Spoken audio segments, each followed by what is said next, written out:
O ultimato geopolítico. A Europa é um grande castelo de cartas construído cuidadosamente ao longo das 7 décadas, um lindo projeto geopolítico para sustentar a paz, a prosperidade sem precedentes e a unidade de um continente já muito marcado e ferido por 2 grandes guerras mundiais. Porém, as bases desse castelo estão sendo sistematicamente ameaçadas pela crise econômica persistente e latente, uma onda nacionalista que ameaça a unidade continental e uma crise de confiança geopolítica que a deixa em um grande vácuo de segurança global, em meio ao grande conflito russo-ucraniano que ameaça sua existência. Em maio de 2026, a União Europeia precisa enfrentar inúmeros desafios globais, enquanto um ultimato existencial é imposto à Europa. Bruxelas precisa escolher entre se fragmentar permanentemente e se esfacelar com a volta da condição de instabilidade econômica e disputas geopolíticas entre vizinhos europeus, ou se unir de forma segura e independente, se mostrando como uma verdadeira potência econômica e um polo decisivo de poder geopolítico que define os rumos do planeta. Obsolescência europeia. O futuro da Europa. Há muito tempo, a Europa se afundou em regras obsoletas e burocráticas, disfuncionais que ainda repercutem na vida e no cotidiano das pessoas, com vastos impostos e leis diferentes em cada país, região e província europeia que inibem investidores e afugentam as melhores ideias e cérebros inovadores e geniais.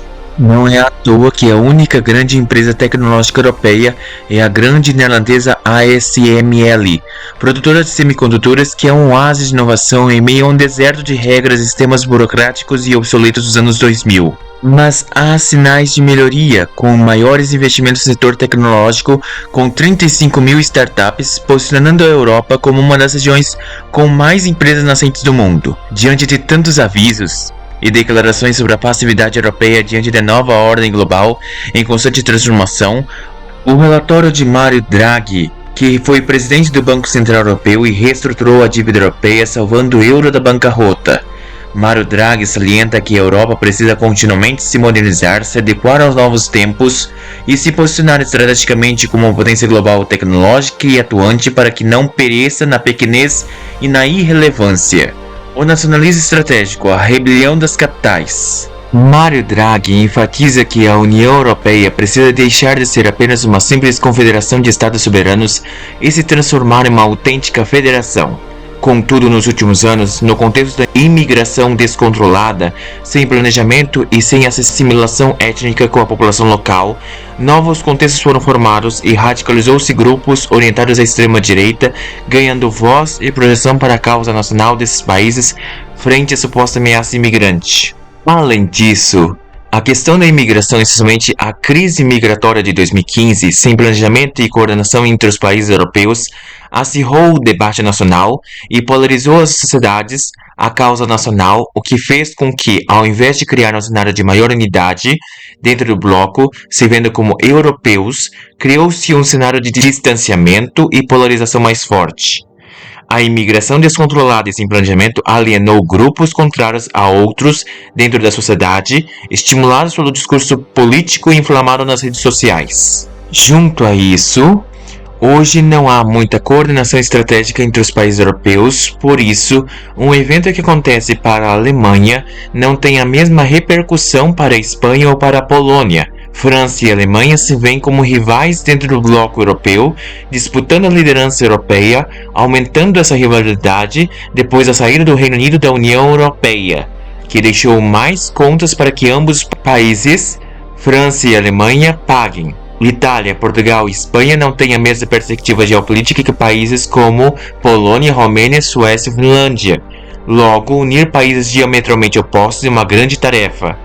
Assim, criar um consenso pan-europeu é uma tarefa complicada, já que houve um aumento substancial de adesões, essencialmente a Europa Oriental, vindos da realidade pós-comunista e com culturas eslavas, distintas da Europa Ocidental, sem um planejamento coordenado de investimentos e sem uma expansão do parque industrial produtivo europeu para esses países recém-aderidos. A fatura da transição verde e a crise de competitividade. A Europa encontra-se numa encruzilhada geopolítica histórica e sem precedentes. é ameaçada constantemente por drones e por possíveis invasões russas planejadas, aumentando a ajuda militar e econômica à Ucrânia para parar o urso russo, ao mesmo tempo em que não pode mais depender do petróleo e do gás russo para abastecer suas fábricas, sua economia e suas casas. Logo, a Europa precisa recorrer a novos fornecedores de gás GNL e petróleo e encontrar nos Emirados Árabes Unidos e no Catar um grande fornecimento de energia estável. Contudo, com a guerra que Trump começou contra o Irã, o país persa em retaliação bombardeou refinarias e postos de exploração de petróleo e gás natural dos países árabes, impedindo o fornecimento à Europa. Tudo isso pressiona os preços dos combustíveis mundiais. O preço do barril de petróleo Brent está cotado em $120, o que encarece a produção e o custo da energia na Europa, sobrecarregando a já combalida indústria europeia, que está operando no limite, com preços altos de energia, inflação maior, decorrente do preço de energia maior, concorrência subsidiada de empresas dos Estados Unidos, com menor acesso ao mercado estadunidense, com altas tarifas de importação, e a indústria chinesa mais tecnológica e mais competitiva.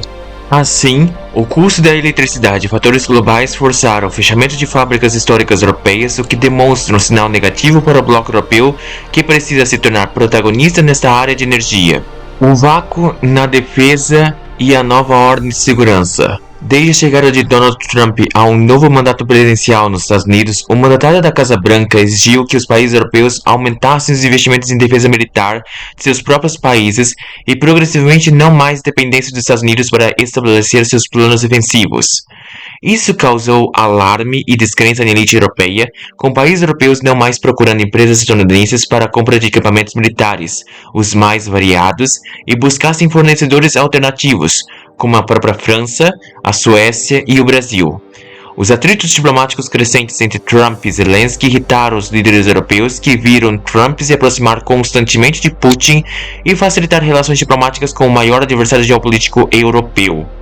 Macron, presidente da França, em um discurso sem precedentes, sinalizou abertura para estender seu guarda-chuva nuclear aos países da União Europeia, diante da grande hesitação dos Estados Unidos em se mostrar enfático opositor à agressão russa na Ucrânia. Conclusão: a reinvenção necessária. A União Europeia precisa se renovar de modo assertivo, não dependendo de fatores ou países externos, uma vez que tem potencialidades que, se bem geridos e administrados, podem tornar o continente uma nova potência emergente protagonista na nova era. Os novos rumos e as mudanças geopolíticas em curso exigem uma postura séria, dedicada e com bravura para que os líderes europeus se dediquem a criar uma Europa mais protagonista, dinâmica, inovadora, assertiva e unida frente aos desafios desse século. A União Europeia representa valores ambientais, de paz, de democracia e de unidade que não podem ser esquecidos. Logo, para que esses valores sejam levados em conta nessa nova era, é necessário que Bruxelas tome consciência de seu peso geopolítico histórico e se transforme em um polo alternativo à crescente influência chinesa e à decadente hegemonia estadunidense. Caso contrário, estaremos testemunhando o desmantelamento lento, mas seguro da maior experiência política do mundo moderno. O futuro do continente está sendo escrito agora. Continue acompanhando cada movimento aqui no universo da geopolítica.